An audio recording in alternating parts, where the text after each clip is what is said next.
Bon, voilà, vous voyez peut-être parfois des petits bugs techniques et je vous remercie pour votre indulgence, pardon.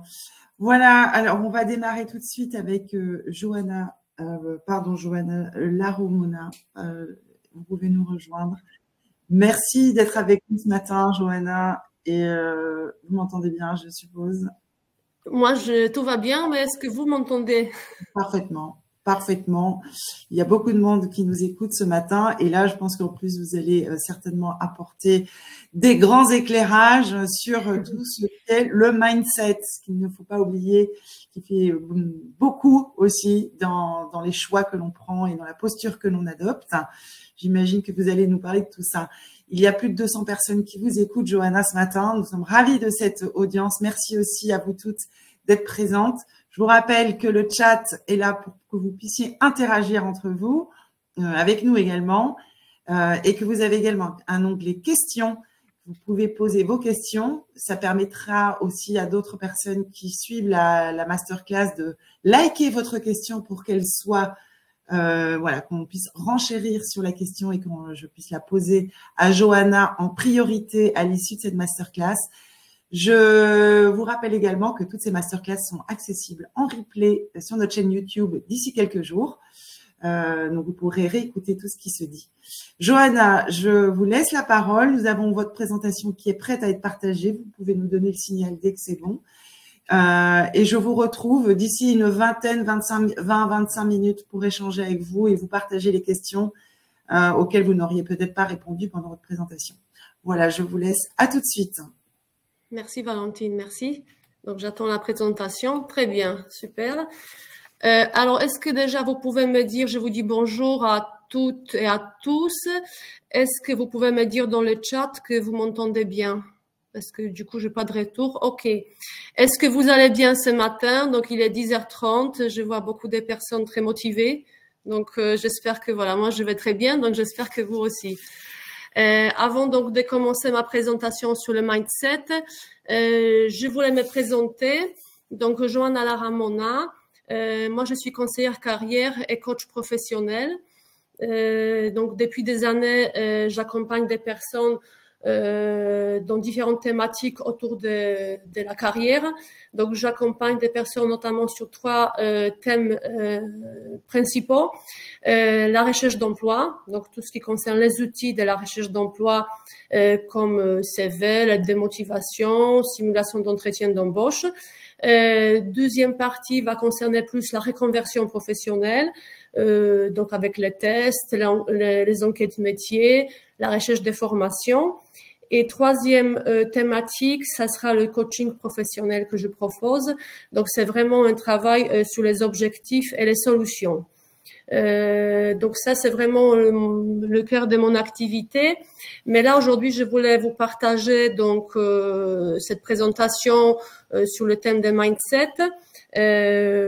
Pourquoi? Parce que je me suis dit que ça peut être quelque chose de différent de ce que je fais habituellement, mais aussi parce que moi-même, dans ma carrière professionnelle, j'ai remarqué que j'ai utilisé certains éléments de ce processus du mindset sans le savoir, et qui fonctionnaient sur moi-même.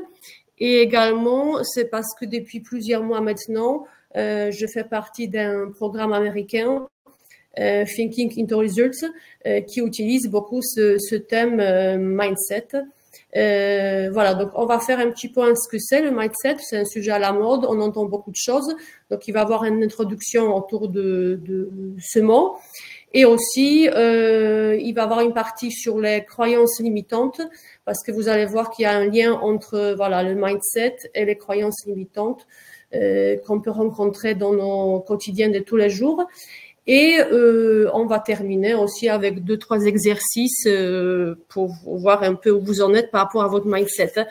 Donc voilà, là, ma présentation, vous voyez bien que mindset peut concerner la recherche d'emploi, la création d'activités, la reconversion, le changement, voilà, tout ce qui concerne effectivement le projet professionnel. Et on voit bien, dernières études indiquent que la réussite de notre projet dépend des 4-20% de mindset et seulement à 20% de nos actions. Donc, qu'est-ce que c'est ce mindset du coup qui fait qu'à 80%, donc la réussite de notre projet va dépendre de ce concept. Donc, pour ne pas lire toute la partie de slide, donc la définition, si on traduit ce mot en français, ça veut dire configurer l'esprit. Mais donc le mindset, c'est une façon de penser, c'est une disposition mentale. Aujourd'hui, il y a beaucoup d'études en psychologie qui parlent de ce sujet et effectivement, ils vont nous dire que notre façon de penser va déterminer notre réussite et notre succès. Effectivement, on va voir aussi que mindset, c'est l'ensemble des croyances qui vont façonner la manière dont on peut se positionner, notre manière de penser. Donc, je fais un petit schéma ici pour qu'on voit bien.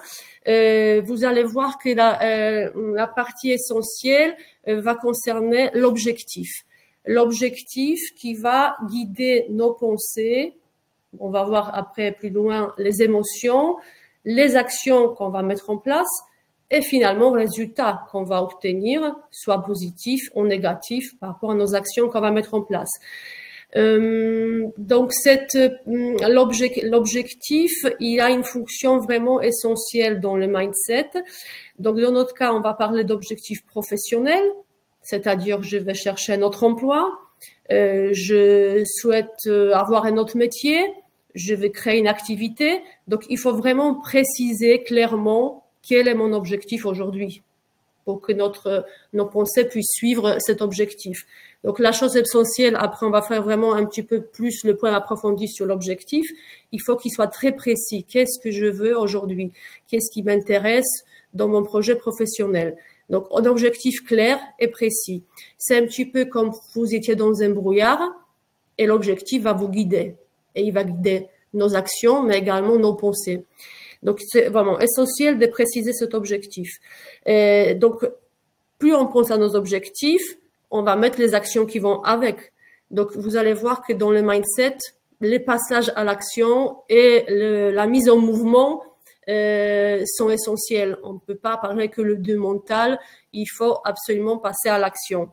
Et effectivement, notre action concrète, va créer des résultats. Et dans ce concept du mindset, on va se concentrer sur les résultats. C'est-à-dire, il nous arrive quelque chose, on a une situation, donc on va vraiment se centrer sur les solutions et pas sur les problèmes. Oui, la situation, elle est comme ça. Mais nous, quelles solutions on peut mettre en place pour avancer?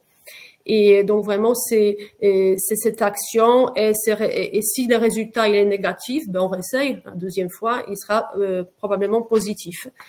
En résumé, finalement, si on veut arriver à quelque chose de nouveau, ben il faut créer cet objectif, on va voir qu'il faut le noter, qui va créer des nouvelles pensées, qui vont en lien avec des nouvelles émotions que ça va nous créer en nous-mêmes. Et ensuite, ça va produire des actions, des nouvelles actions et des nouveaux résultats. C'est-à-dire que si habituellement on fait quelque chose comme d'habitude, ça va donner toujours le même résultat. Mais nous, on veut faire quelque chose de différent. On veut faire une autre démarche, un autre résultat. Donc, jusqu'à-là, on faisait A plus B égale C. C'est quelque chose qu'on connaît.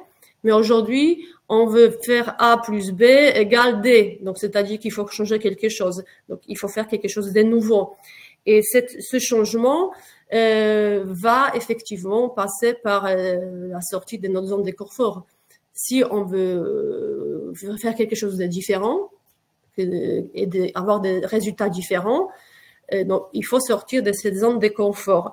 Et vous allez voir que ça fait un petit peu peur sortir de notre zone de confort. Et un exemple classique dans les carrières, c'est le changement des métiers.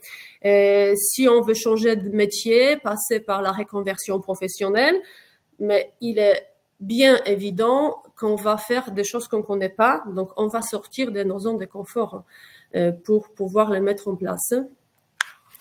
Donc là, je vais revenir sur notre objectif qui va nous guider nos pensées.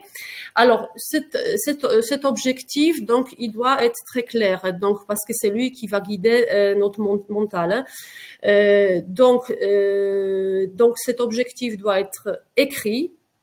Vous allez voir, on va voir un petit exercice. Donc, comment on écrit cet objectif et avec une date idéale. Parce que si on a une date par rapport à notre objectif qu'on veut mettre en place, ça va mobiliser encore plus notre mental. Donc, c'est bien de, voilà, je veux changer, je veux faire ça, et je mets la date par rapport à mon objectif. Et c'est vraiment pour voilà, mobiliser toutes ces démarches. Donc, un objectif, ça veut dire qu'on veut passer d'un point A.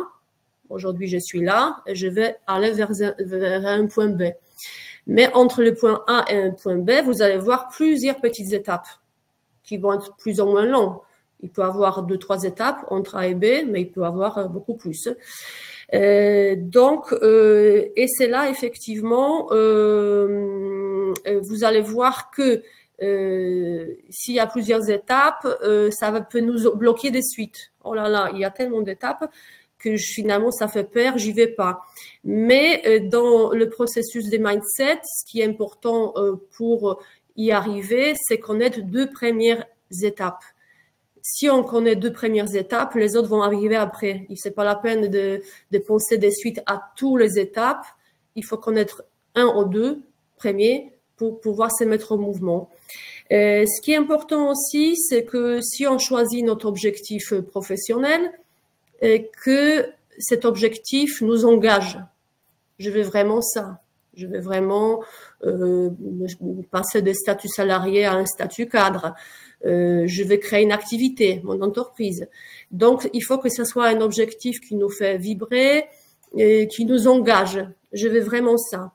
Pourquoi je dis ça? Parce que par moment, on peut avoir l'impression que c'est notre objectif, et finalement, c'est peut-être un objectif de quelqu'un d'autre, de quelqu'un de votre famille, de votre entourage, qui va vous dire ah mais je te vois bien dans ce métier, pourquoi tu fais pas ça? Voilà. Donc souvent, on peut être influencé par des personnes qui nous entourent, finalement et c'est peut-être pas notre objectif. Donc vraiment, il faut se poser, réfléchir. Est-ce que c'est vraiment ça que je veux? Et quel premier pas je peux faire vers mon objectif, vers arriver vers ce point B. Et c'est bien de faire tous les jours un petit peu pour y arriver. Donc, par exemple, si on prend le cas des reconversions, si vous réfléchissez bien, la reconversion, quelle étape on peut rencontrer? Dans la reconversion, vous avez au moins 5 étapes, voire plus. Il faut passer des tests pour voir quel métier on pourrait faire. Les enquêtes métiers. Il faut analyser le marché d'emploi. Rechercher des formations, rechercher les financements, faire la formation et après faire un CV, la démotivation. Donc là, je suis au moins à 7 étapes entre le point A et le point B. 7, ça peut vraiment faire peur, hein, ça fait vraiment beaucoup. Donc finalement, ce processus va dire non, il faut se concentrer sur 2 premiers. Comme ça, on se met en mouvement et on avance tranquillement tous les jours. Hein. Donc là, je vous propose un petit exercice, un petit peu par rapport à votre objectif. Donc, si vous le souhaitez, je vous demande d'écrire dans le chat aussi les réponses par rapport à cet exercice concernant votre objectif professionnel. Donc, les pensées, donc par rapport à cet objectif, donc pour que les pensées soient mobilisées par rapport à notre objectif, c'est bien de le noter. Donc, je disais comme sur une feuille, avec le plus de détails possible par rapport à mon objectif. Donc, décrivez d'une manière détaillée le type de poste que vous souhaitez, dans quelle entreprise idéalement, quel service, même on peut dire quel salaire, je souhaite travailler avec quelle équipe.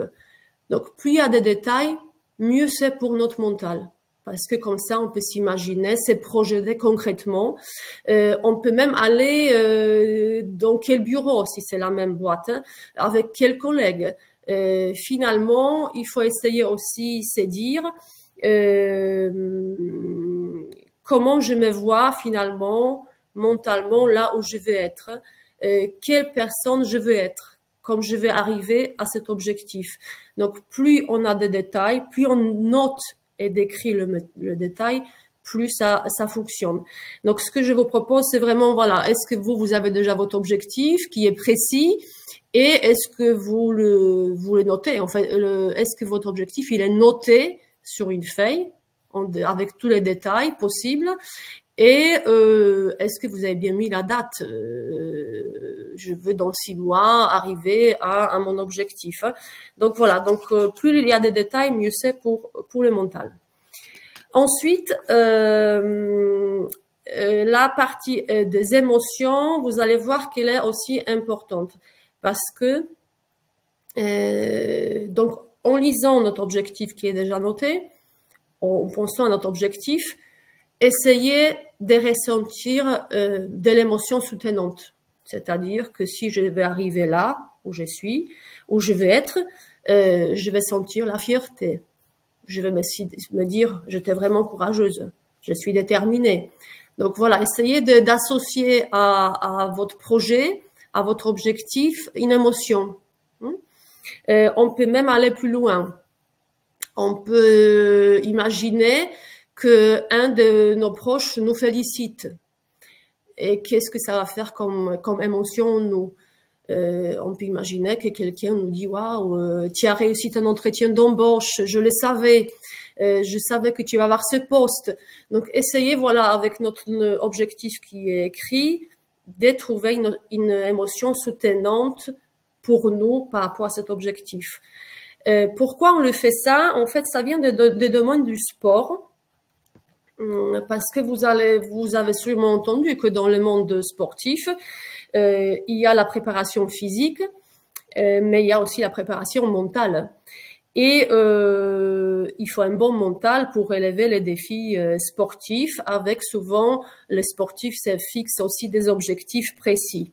Et vous allez voir, notamment dans le golf, c'est vraiment très développé cette partie un peu de visualisation. Donc une fois qu'on a posé notre objectif, les sportifs vont visionner, donc ils vont passer par la partie visionnage des réussites, des matchs, des compétitions pour renforcer le mental. Et en fin de compte, voilà, cette association avec les émotions, elle est importante, voilà. Donc les pensées et les émotions qu'on essaie, voilà, d'associer, et comme dans le sport, on le visionne. Et ensuite, la partie de le mindset qui est très importante, mais qu'on oublie souvent, c'est le passage à l'action. Il faut prendre une décision. Une fois qu'on a dit je veux changer, je vais aller des points A vers point B avec un certain nombre d'étapes. Je note mon objectif avec une date. J'associe avec les émotions soutenantes. Maintenant, je vais prendre une décision. J'y vais ou j'y vais pas. Et beaucoup de personnes vont s'arrêter là parce qu'ils vont se dire ça sera bien. Mais tout ce que je dois mettre en place, je vais pas arriver. Donc, ils vont jamais passer à l'action. Donc, on a tous peur. Hein. Si on doit changer, sortir de notre zone de confort, on a peur. On peut être découragé. Et c'est normal. Mais une fois qu'on prend une décision, on peut se dire, ça me fait peur. Je dois faire des choses nouvelles. Ce n'est pas facile, mais j'y vais. J'y vais même si je perds. Donc vraiment, il faut se décider. J'y vais. Je vais pas rester là où je suis. Et là, ce qui est intéressant, c'est vraiment de s'entourer des personnes qui puissent nous aider.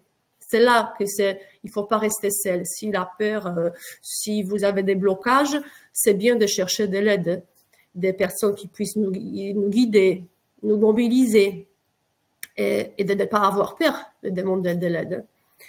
Et vous allez voir que dans le mindset, ce qui est important, c'est aussi les habitudes et de la discipline. Je vais pas développer aujourd'hui ces deux parties dans cet atelier, mais c'est juste pour dire que quelle habitude je dois développer pour arriver à mon objectif. c'est bien avoir des habitudes. Par exemple, je n'aime pas les prospecter, j'aime pas passer des appels, mais je dois le faire pour arriver. Donc, je me mets en place une routine quotidienne. Par exemple, je passe mes 3 appels, 3 coups de fil tous les matins. Je relance des employeurs. J'envoie mes CV tous les mardis matins parce que je vois que tous les mardis matins, il y a des nouvelles offres sur des sites d'emploi. Donc, en fin de compte, voilà, c'est créer des habitudes dans la semaine, des routines, un petit peu de la discipline. Ça aide aussi dans les actions. Donc, c'est toujours très intéressant. Donc, pour résumer cette partie du mindset. Donc, le mindset, c'est vraiment pas un positivisme exagéré, ce qu'on peut entendre. C'est vraiment partie mentale, avec les pensées. Mais moi, je dirais que ça sera plutôt les pensées qui sont ciblées, concrètes, constructives, suffisantes, ou même, c'est des pensées orientées. Mais à un moment, il y a dans le mindset une prise de décision où on doit passer à l'action. C'est l'action qui est essentielle. Donc, souvent, on pense que à la partie mentale, mais en fait, le mindset, c'est les deux. Il faut vraiment faire les deux et associer les deux parce que les pensées toutes seules, le mental toutes seules, malheureusement pour nous, ça marchera pas. Donc, il faut faire associer les pensées aux actions. Là, je voulais faire un petit point sur le mindset et nos croyances limitantes. Pourquoi on parle de croyances dans ce processus? Parce que vous allez voir que les croyances empêchent souvent d'atteindre l'objectif. Et donc, les croyances, voilà, je vois plus ma présentation. Ah, voilà.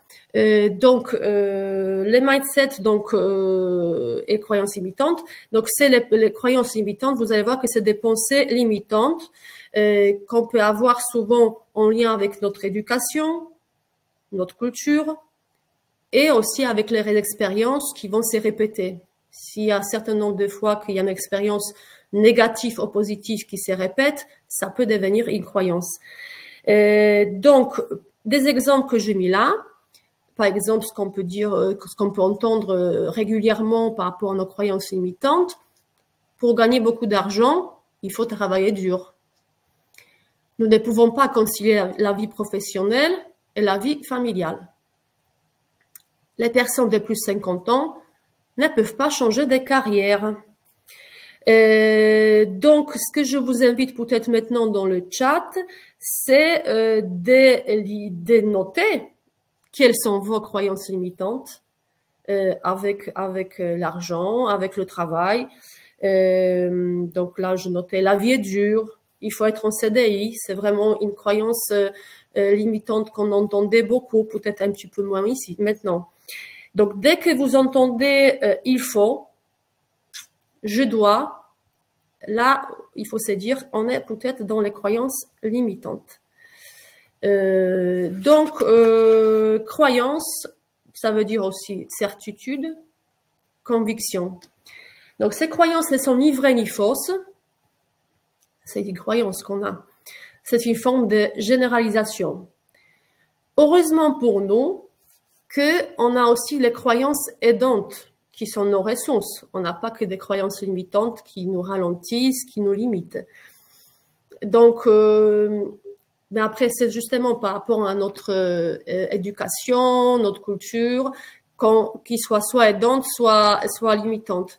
Si vous prenez la croyance demande de l'aide, pour certaines personnes, ça sera un signe de force, et pour d'autres, effectivement, c'est un signe de faiblesse. Donc, finalement, voilà, les domaines des croyances, c'est vraiment un domaine des pensées. Donc, ça concerne directement notre mental, donc notre mindset également. Et donc là, je voulais faire le point pour terminer sur le coaching, parce que du coup, c'est là que vous allez voir qu'on va travailler sur les croyances. Donc le coaching, c'est un outil qui permet d'assouplir les croyances limitantes. C'est là où on va travailler sur vos ressources. Et normalement, après chaque coaching, chaque séance, vous partez avec un plan d'action concrète à mettre en place. Donc, c'est un outil qui peut être intéressant dans le travail de processus de mindset, parce que voilà, on va agir sur les croyances limitantes, donc indirectement sur votre mindset. Voilà, donc je crois que je fais un petit tour de la question. Bien sûr, on peut aller beaucoup plus loin, mais en très peu de temps qu'on a ce matin, je pense que je vais m'arrêter là. Donc, je ne sais pas si vous avez des questions dans le chat. J'ai pas vu le chat. En tout cas, merci pour votre attention. Et je reste à votre disposition aujourd'hui, et aussi donc je serai présente au salon vendredi 15 mars. Donc, si vous souhaitez venir me rencontrer, ça sera avec plaisir. Alors oui, merci Johanna. Il y a des réactions, il y a une question aussi. J'ai vu apparaître une question de Karine, par exemple, qui demande comment lutter contre les contraintes limitantes mises par son entourage parental, même quand on a 50 ans. Donc là, donc justement, c'est pour ça que je parlais de coaching, parce que souvent, moi, ce que je rencontre, c'est effectivement des questions et comment les assouplir, comment aussi prendre de la distance. Donc, c'est tout un travail. Donc, on peut le faire toute seule, mais ça va être beaucoup plus difficile. C'est pour ça, c'est bien de se faire accompagner et de venir à ce type d'événement pour rencontrer des professionnels qui puissent nous guider un petit peu, prendre par la main et travailler voilà, ensemble sur ces croyances limitantes qui sont très fortes, effectivement. Alors oui, bien sûr, il faut pouvoir lutter contre ça, et il n'y a pas d'âge pour lutter contre les croyances limitantes. Ah oui, non, pas du tout. Pas d'âge. Et au contraire… je pense qu'on peut se mettre en mouvement même à la retraite, je pense. Exactement. Alors, vous avez plusieurs réactions. Moi, je vous invite, mesdames, à venir sur le salon, parce que oui, effectivement, il y a des situations difficiles, mais il est possible de se former en alternance après 40 ans. Il y a des solutions qui existent. On peut trouver du travail à Bordeaux, même si on n'est pas du coin, même si on n'a pas forcément le réseau, justement, professionnel. Vient répondre à ça. C'est vous mettre tous les acteurs, valoriser les acteurs du territoire qui justement ont des opportunités à offrir. Voilà, donc il y a possibilité de trouver des emplois, il y a des structures qui sont là. On n'aura peut-être pas les réponses à toutes les questions, mais en tout cas, ne restez pas seuls. C'est ça aussi le premier message. Ne restez pas seuls. Venez sur le salon jeudi et vendredi prochain. Je vous remercie beaucoup, Johanna. On arrive à la fin de la séquence. Merci d'avoir été avec nous ce matin. Donc, vous l'avez rappelé, on vous retrouve donc le vendredi 15 mars à l'Hôtel de Ville. Si vous voulez aller dans le chat aussi, peut-être compléter certains et interagir avec certaines personnes, il y a donc le chat, mais également des questions dans l'onglet questions, avec notamment une question sur le prix d'un accompagnement, par exemple, pour de coaching. Et je réponds, je vois passer la question de Caroline, à laquelle je réponds immédiatement. Oui, il y aura d'autres salons en France cette année. On a déjà une date de confirmée pour Lille en juin. Les autres sont à venir. Restez connectés, mettez-vous sur nos réseaux sociaux et vous serez informés des prochaines dates. Voilà, je vous remercie, Johanna. Juste une petite précision dans la question du coaching qui revient là régulièrement.